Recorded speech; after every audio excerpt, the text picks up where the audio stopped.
Assalamualaikum warahmatullahi wabarakatuh. Kali ini kita akan mempelajari mengenai mata sebagai indera penglihat. Kita akan dapat melihat benda apabila ada cahaya yang mengenai benda tersebut dan dipantulkan pada mata. Sehingga kita tidak dapat melihat bila berada dalam ruangan yang gelap atau yang tidak ada cahaya. Bagian luar mata antara lain ada alis mata, bulu mata, kelopak mata, dan kelenjar air mata. Lapisan pada mata yang pertama adalah lapisan luar atau lapisan sklera. Ini akan membentuk kornea. Yang kedua lapisan tengah atau lapisan koroid akan membentuk iris. Dan lapisan yang ketiga merupakan lapisan terdalam akan membentuk retina. Sklera adalah lapisan terluar yang membentuk putih mata bersambung dengan kornea. Sklera untuk melindungi dan menjaga bentuk bola mata. Yang kedua adalah kornea, bagian depan mata yang bening dan tembus cahaya untuk menerima dan meneruskan cahaya serta melindungi mata. Yang ketiga adalah pupil, merupakan celah lingkaran berwarna hitam sebagai jalan masuk cahaya. Pupil dikelilingi oleh bagian mata yang disebut dengan iris. Iris atau selaput pelangi untuk mengatur banyaknya cahaya yang masuk ke dalam pupil dan memberi warna pada mata. Yang kelima adalah lensa mata berbentuk bikonveks. Lensa mata memiliki kemampuan untuk berakomodasi yang dilakukan oleh otot siliaris. Akomodasi adalah kemampuan lensa untuk mencembung dan memipih. Untuk melihat benda jauh, lensa akan memipih, sedangkan untuk melihat benda dekat, lensa akan mencembung. Untuk memfokuskan benda, lensa mata berakomodasi, menebal atau mencembung dan memipihkan lensa. Ketika mata rileks atau tidak berakomodasi, lensa mata menjadi pipih sehingga jarak fokusnya paling besar dan benda yang sangat jauh difokuskan di retina. Bayangan yang terjadi pada retina bersifat nyata, terbalik, dan diperkecil. Retina merupakan bagian terdalam bola mata. Pada retina terdapat sel fotoreseptor berupa sel batang atau sel basil dan sel kerucut atau sel konus. Sel kerucut mampu menerima warna dan peka pada cahaya yang kuat. Sel batang menerima rangsang sinar yang tidak berwarna dan peka pada cahaya yang lemah atau redup. Pada retina terdapat bintik kuning dan bintik buta.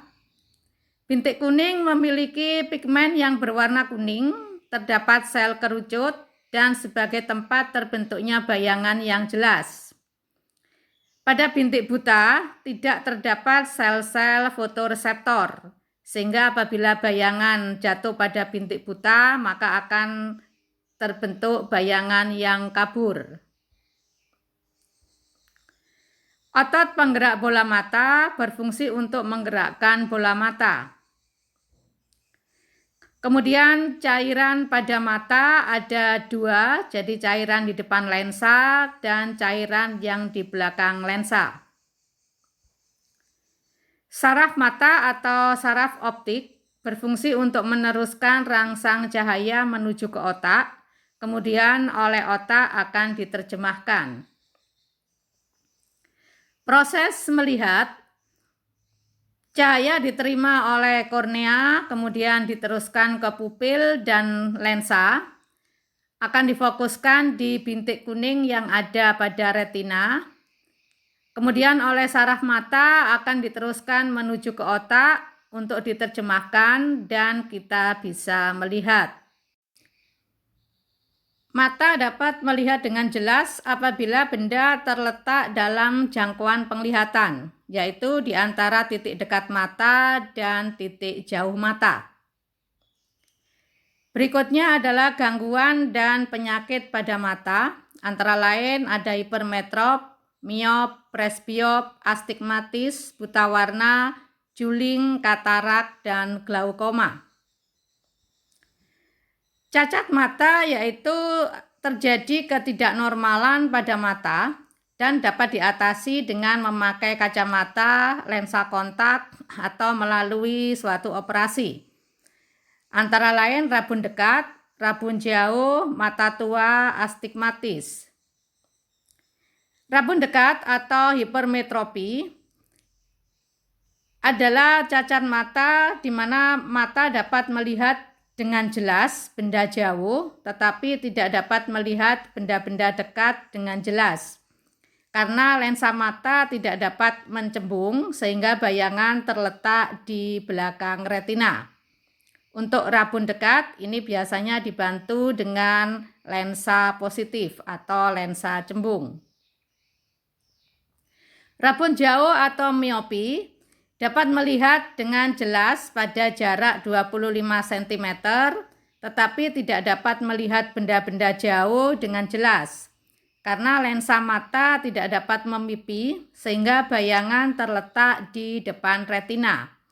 Bisa dibantu dengan kacamata yang berlensa negatif atau lensa cekung.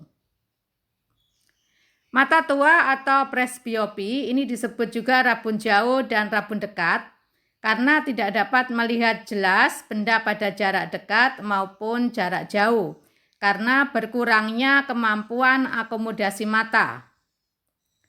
Kelainan ini dapat dibantu dengan kacamata rangkap atau bifokal, yaitu kacamata dengan lensa cembung dan sekaligus lensa cekung.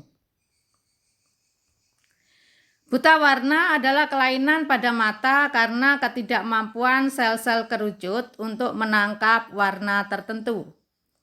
Bersifat menurun, buta warna dibedakan menjadi dua, yaitu buta warna total yang hanya bisa melihat warna hitam dan putih saja, dan buta warna sebagian, tidak dapat melihat warna tertentu, misalnya merah, hijau, ataupun biru. Uji isi sara adalah uji untuk buta warna. Orang yang menderita buta warna tidak akan bisa melihat angka yang tertera pada gambar. Astigmatis atau silinder ini kelainan pada mata karena penyimpangan dalam pembentukan bayangan lensa. Lensa tidak dapat memberikan bayangan garis vertikal dan horizontal secara bersamaan, sehingga penglihatan menjadi kabur. Dapat dibantu dengan kacamata silindris. Juling adalah kelainan pada mata karena cedera saraf atau disfungsi pada otot penggerak mata. Akibatnya mata tidak dapat melihat ke arah yang sama pada saat bersamaan. Katarak adalah kelainan pada mata yang ditandai adanya kekeruhan pada lensa sehingga cahaya tidak dapat fokus pada retina, maka penglihatan menjadi kabur. Glaukoma adalah kelainan pada mata karena tekanan pada saraf mata sehingga terjadi kerusakan pada saraf dan penglihatan menjadi terganggu. Dapat juga menyebabkan kebutaan. Selanjutnya adalah kuat lensa atau daya lensa. Ini untuk rumus daya lensa hipermetrop dan daya lensa yang miopi. Contoh soal nomor 1, seseorang dengan titik dekat 100 cm ingin membaca pada jarak 25 cm. Berapa kekuatan lensa kacamata yang harus digunakan? Jadi diketahui titik dekatnya atau PP 100 cm, S atau jaraknya 25 cm, ditanya pH atau daya lensa hipermetrop. Maka rumusnya 100 per S dikurangi 100 per PP. Jadi 100 dibagi 25 dikurangi 100 per 100, maka hasilnya atau kuat lensanya sebesar 3 dioptri. Nomor 2, seseorang hanya mampu melihat jelas benda di depan mata paling jauh 200 cm. Berapa kekuatan lensa kacamata yang harus digunakan? Jadi diketahui titik jauhnya 200 cm ditanya daya lensa. Sehingga rumusnya negatif 100 dibagi PR, maka negatif 100 per 200, jadi daya lensanya adalah setengah dioptri.